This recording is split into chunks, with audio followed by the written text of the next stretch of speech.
ये सत्य घटना है परमात्मा कबीर जी की एक अविश्वसनीय महिमा की, जो उन्होंने लोधी वंश के एक दिल्ली के बादशाह सिकंदर लोदी के साथ की। सिकंदर लोदी दिल्ली के तख्त पर काबिज एक ऐसा बादशाह जो जबरन लोगों का धर्म परिवर्तन कराता था। ये सत्य घटना उस समय की है जब दिल्ली के बादशाह सिकंदर लोदी को जलन का रोग हो जाता है। बादशाह का शरीर जला हुआ दिखाई नहीं दे रहा था, लेकिन पीड़ा इतनी थी कि जैसे शरीर को अग्नि से जला दिया गया हो। इसके लिए पूरे भारतवर्ष के हिंदू और मुस्लिम धर्म के सभी पंडित, काजी, वैद्य, हकीम भी उपचार कर करके थक चुके थे। परमात्मा के विधान में है, जब मनुष्य के पाप कर्म अधिक हो जाते हैं तो कोई भी दवा काम नहीं करती। कुछ ऐसा ही बादशाह के साथ भी हो रहा था। शानदार। अल्लाह के फजल से ये दवा जरूर हमारे जलन के रोग को ठीक कर देगी, इंशाअल्लाह। राजा सिकंदर लोदी ने सभी प्रकार की औषधि सेवन की, बड़े बड़े वैद्य बुला लिए गए, लेकिन बादशाह पर कोई भी औषधि काम नहीं कर रही थी। यहां तक कि सिकंदर लोदी ने उन्हें ठीक करने के बदले मुंह बोला इनाम भी रख दिया था, लेकिन सर्व उपाय निष्फल ही रहे। बादशाह सलामत, अब आपकी तबीयत कैसी है? पीर जी, हमें जरा भी आराम नहीं हुआ। बाहर से नहीं दिखता, लेकिन पीड़ा इतनी अधिक होती है कि जैसे किसी ने हमारे शरीर को जला दिया हो। बादशाह सलामत, हम सभी ने आपको वो हर दवा दी है जो ऐसे रोग में दी जा सकती है। बादशाह सलामत, लगता है ये कोई लाइलाज बीमारी है जिसका ठीक होना नामुमकिन है। गुस्ताखी माफ बादशाह, अगर आपकी इजाजत हो तो हम आपसे कुछ कहना चाहते हैं, क्योंकि हम सबको ये पता है कि आपको ये लाइलाज रोग अल्लाह की मर्जी से हुआ है, तो इसका इलाज भी हम वैद्य नहीं बल्कि कोई पहुंचा हुआ संत फकीर ही कर सकता है। और हम ऐसे ही एक सिद्ध महापुरुष को जानते हैं। कौन है वो? काशी में कबीर नाम के एक महापुरुष हैं। हमने सुना है कि उन्होंने बहुत सारे लोगों के कष्ट दूर किए हैं। उनमें मुर्दे तक को जीवित करने की शक्ति है। बादशाह सलामत, अगर वो रहम कर दें तो ये रोग एक लम्हे में खत्म हो सकता है। मौलवी साहब, आप कैसी बातें कर रहे हैं? इतने बड़े बड़े हकीम और वैद्य जो रोग ठीक नहीं कर सके, वो भला ये कबीर कैसे ठीक कर सकता है? हमें तो लगता है कि अब हमें इस रोग के साथ ही आखिरी दम तक जीना पड़ेगा। अब तो जीने की चाह भी खत्म होती जा रही है। गुस्ताखी माफ करें जहांपना, लेकिन कबीर जी कोई साधारण पीर नहीं है। वो चाहें तो कुछ भी कर सकते हैं। ठीक है, हमारे काशी चलने का बंदोबस्त किया जाए।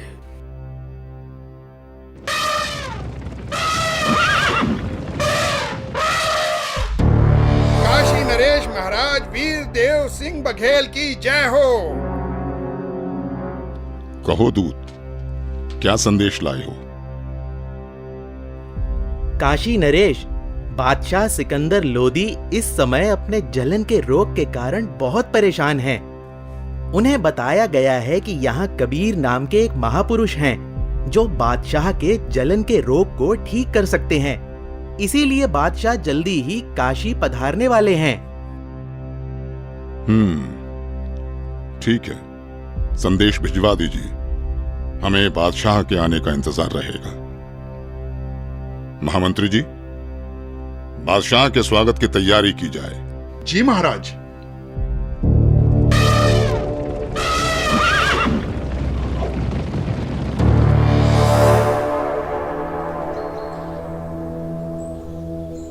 बादशाह सलामत, कृपया भोजन ग्रहण करें। वीरदेव, मैं तुम्हारी खातिरदारी से बहुत प्रसन्न हूं, लेकिन मैं कुछ भी खा नहीं सकता। मैं अपने जलन के रोग से बहुत ज्यादा परेशान हूं।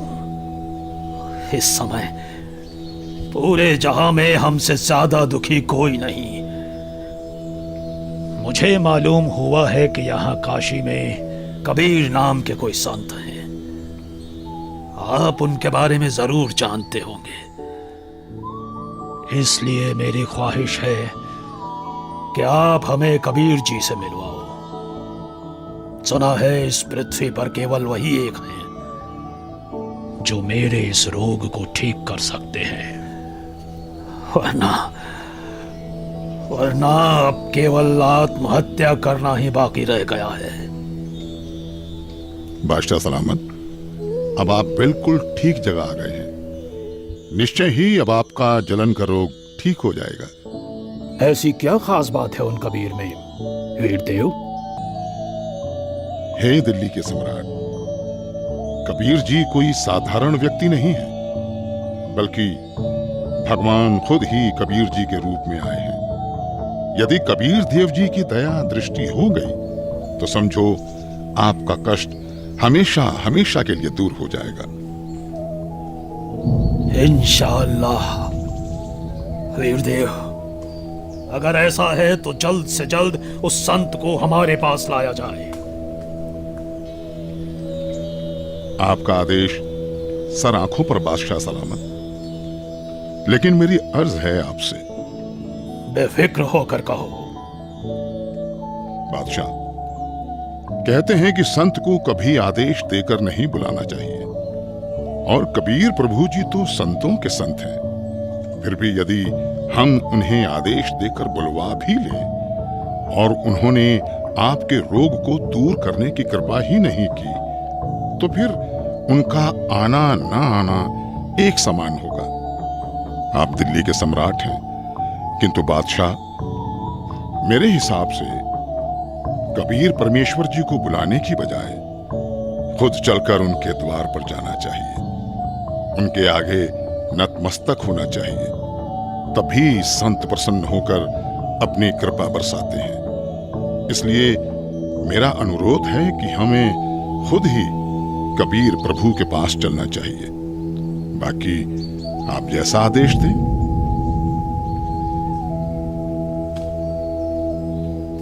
ठीक है, मुझे अभी कबीर जी के घर ले चलो।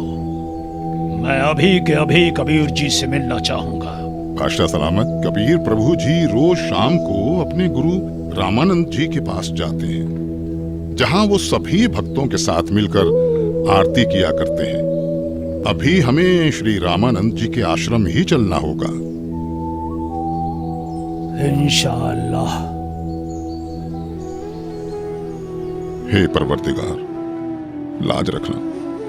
आपके दर्शनार्थ आश्रम की ओर निकल तो पड़े हैं, किंतु वहां तो स्वामी जी ने मुसलमानों का अंदर जाना वर्जित किया हुआ है।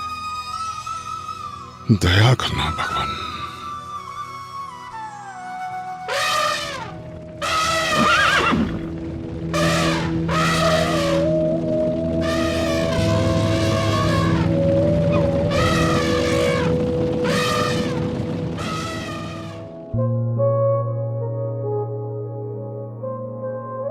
हे भक्त, क्या कबीर जी आ चुके हैं? अभी नहीं आए हैं राजन, आने ही वाले हैं। इस समय वो अवश्य आते हैं। कोई बात नहीं वीरदेव, चलो अंदर आश्रम में बैठकर कुछ देर इंतजार कर लेते हैं। जी बादशाह सलामत। भगत जी, एक बार आप स्वामी रामानंद जी से आज्ञा लेकर आइए कि दिल्ली के बादशाह सिकंदर लोदी आए हैं, आपके दर्शन करना चाहते हैं और कबीर जी से मिलना चाहते हैं। कबीर जी आए तब तक यहां आश्रम में कुछ देर आपके पास बैठना चाहते हैं।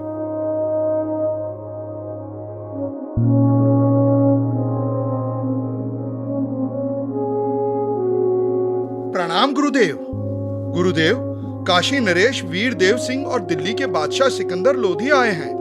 उनको कबीर जी से मिलना है। उनके आने तक वो आश्रम में बैठकर इंतजार करना चाहते हैं। क्या कहा? सिकंदर लोधी? जी गुरुदेव। उन मांस खाने वाले पापी मुस्लिम मलिच्छों के लिए यहाँ आश्रम में कोई जगह नहीं। कह दो उसे कि बाहर ही इंतजार करे।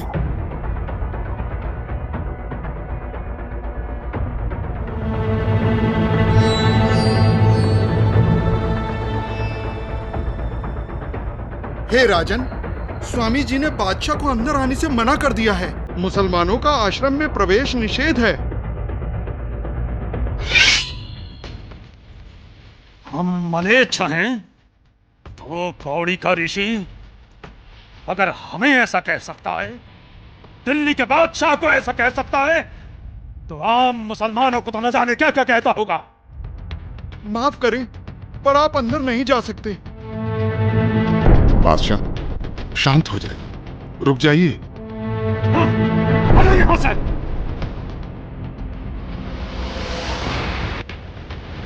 आनंद हमें काफिर और मलेच्छ कहता है। अभी बताते हैं तुझे कि हम कौन हैं। देखो!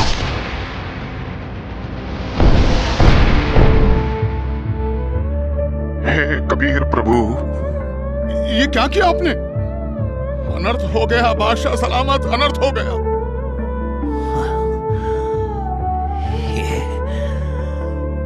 ये मैंने क्या कर दिया? मैं निहायत ही नीच किस्म का व्यक्ति हूं।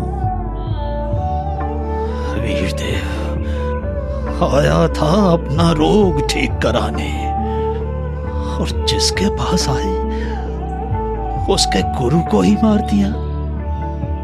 या अल्लाह, कितने गुनाह किए हैं मैंने, माफ कर दो मुझे। वीरदेव, यहां से वापस चलो। कबीर जी अब कभी मेरे रोग को ठीक नहीं करेंगे। अगर मैं उनके सामने रहा तो वो जरूर मुझे बद्दुआ देंगे। इसलिए यहां से अभी के अभी चलो। जैसा आपको सही लगे बादशाह, चलिए। कबीर प्रभु जी सामने है बादशाह सलामत। दो राजा एक साथ? काशी नरेश और दिल्ली के बादशाह का इस गरीब के पास कैसे आना हुआ? कहो, कैसे आगमन हुआ?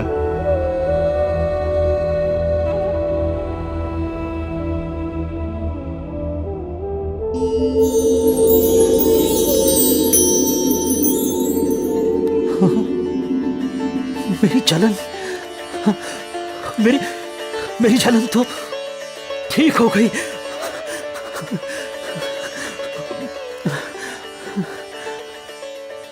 हे अल्लाह की साथ, मुझे माफ कर दो। मैं बहुत नीच आत्मा हूं, मैं बहुत पापी हूं। क्या बात है राजन? हे परवरदिगार, जिस उद्देश्य से मैं आया था वो तो आपके आशीर्वाद मात्र से ठीक हो गया। मेरे शरीर में जलन का असाध्य रोग था, जिसका कोई उपचार नहीं हो रहा था। उस भयंकर पीड़ा को आपने पल भर में दूर कर दिया परवरदिगार। लेकिन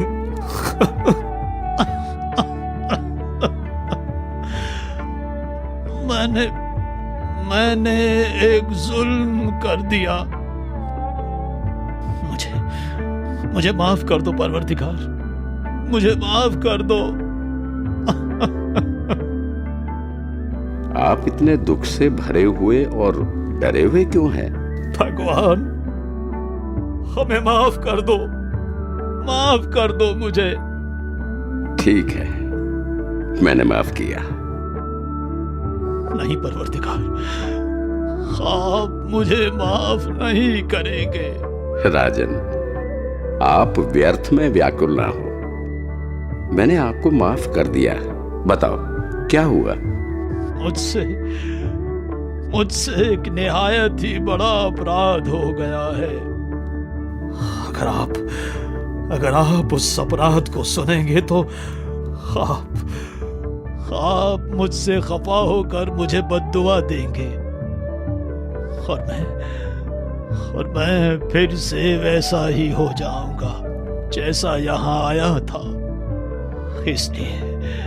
इसलिए मैं खौफजदा हूँ। आखिर ऐसा क्या हुआ है बादशाह? रामानंद जी ने काफी तीखे अल्फाज बोले और मेरे पर पहले से ही बादशाह होने का नशा हावी था। मुझे गुस्सा आ गया और मुझसे उनकी हत्या करने का अपराध हो गया। मालिक, आप तो खुद ही अल्लाह की जात हो, सबके जहन की बात जानते हो। बादशाह, सच तो ये है कि कोई किसी को नहीं मारता। स्वामी जी की मौत आज होनी थी और आपके हाथों से ही होनी थी, ये पहले से ही निश्चित था। कोई बात नहीं, मन को दुखी मत करो। जो होना निश्चित था हो गया, लेकिन अब ऐसे मत जाना। स्वामी रामानंद जी का अंतिम संस्कार करवाकर ही वापस जाना, नहीं तो प्रजा आपको बहुत बुरा भला कहेगी।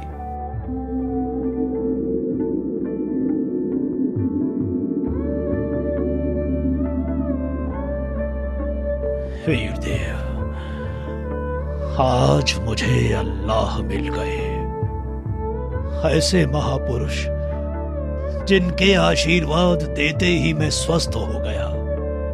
और मैंने इतना जुल्म किया, फिर भी उन्होंने मुझ पर गुस्सा तक नहीं किया। राजा ने ये क्या किया? अनर्थ हो गया।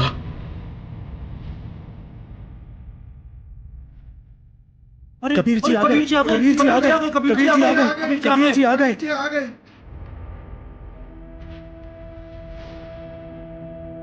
हे भगवान, सिकंदर लोधी ने अपने गुरुदेव की हत्या कर दी। अरे नादानो, कोई किसी को नहीं मारता। अपने गुरुदेव के प्रारब्ध में था इनके हाथों मरना, नहीं तो कहां सिकंदर लोधी बादशाह दिल्ली से चलकर यहाँ अपने आश्रम में आए। इनका तो कोई मतलब ही नहीं बनता यहाँ आने का। भक्तों, अपने गुरुदेव जी का संस्कार इन्हीं के हाथों मरने का था।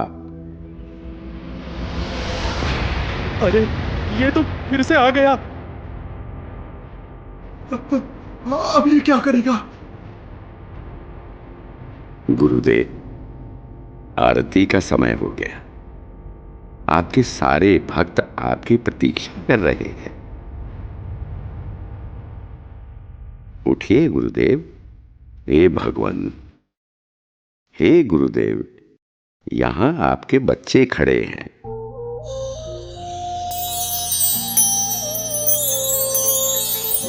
भगवान, बंदी छोड़ कबीर साहेब की जय हो। बंदी छोड़ कबीर साहेब की जय हो।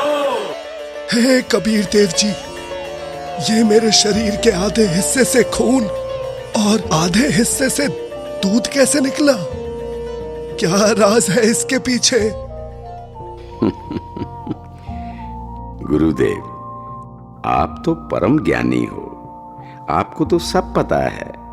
आप तो बस मुझे महिमा देना चाहते हैं, इसलिए आप मुझसे ये प्रश्न कर रहे हैं। गुरुदेव, आपने अपने इस दास कबीर को गुरु मंत्र देकर हिंदुओं से तो छुआछूत की बुराई को दूर कर दिया, लेकिन मुसलमानों से आप अभी भी नफरत करते हैं। गुरुदेव, कोई भी जाति, धर्म, मजहब बुरा नहीं होता। लोग बुरे हो सकते हैं, हम उन्हें सही रास्ते पर ले जाने ही आए हैं। हम उनकी बुराई को दूर करेंगे, ना कि उन्हें खुद से दूर करेंगे। आप अभी तक मुसलमानों से नफरत करते हो, आप मुक्ति प्राप्त नहीं कर सकोगे।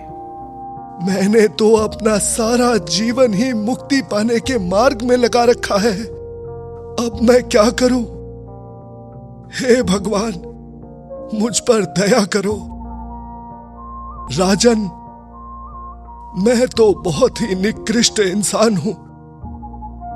पहले भी मैं ब्राह्मणों के अलावा किसी को अपने पास नहीं आने देता था, और अभी भी मेरे अंदर ये दोष था कि मैं मुसलमानों से नफरत करता था। लेकिन आज परमात्मा कबीर जी की कृपा से मेरे मन से ये मैल चला गया। दुनिया के लिए मेरे शिष्य बनकर लीला कर रहे हैं, किंतु सच तो यही है कि ये सर्व सृष्टि रचनहार है, और मैं भी इन्हीं की शरण में हूं। राजन, मैंने तुम्हें बहुत बुरा भला कहा, मुझे क्षमा करना। मुझे माफ करें गुरुदेव, मैं एक नीच इंसान हूं। मैंने भी बिना सोचे समझे आप जैसे महापुरुष की हत्या कर दी। वो तो मेरी खुशकिस्मती है कि आज मुझे परमात्मा कबीर देव जी के रूप में खुद अल्लाह ही मिल गए। मेरा भी न जाने कौन से जन्म का पुण्य फल उदय हुआ कि मुझ नीच को आप कबीर प्रभु मिल गए। मैंने तो अपने आप को मनुष्यों में सर्वश्रेष्ठ मान लिया था, लेकिन आपकी लीला से मुझे पता चला कि मैं तो कितना निकृष्ट था। आपने ये लीला मुझे सतमार्ग पर लाने के लिए ही की है। मैं तो धन्य हो गया। बंदी छोड़ कबीर साहेब की जय हो। बंदी छोड़ कबीर साहेब की जय हो। बंदी छोड़ कबीर साहेब की जय हो। इस तरह परमात्मा कबीर देव जी ने न केवल सिकंदर लोदी बल्कि गुरु रामानंद जी को सतमार्ग दिखाया और उन्हें मुक्ति की तरफ ले गए। ये अनमोल ज्ञान जगत गुरु तत्वदर्शी संत रामपाल जी महाराज के सत्संगों का अंश मात्र है। संपूर्ण आध्यात्मिक ज्ञान के लिए सुनिए संत रामपाल जी महाराज के मंगल प्रवचन।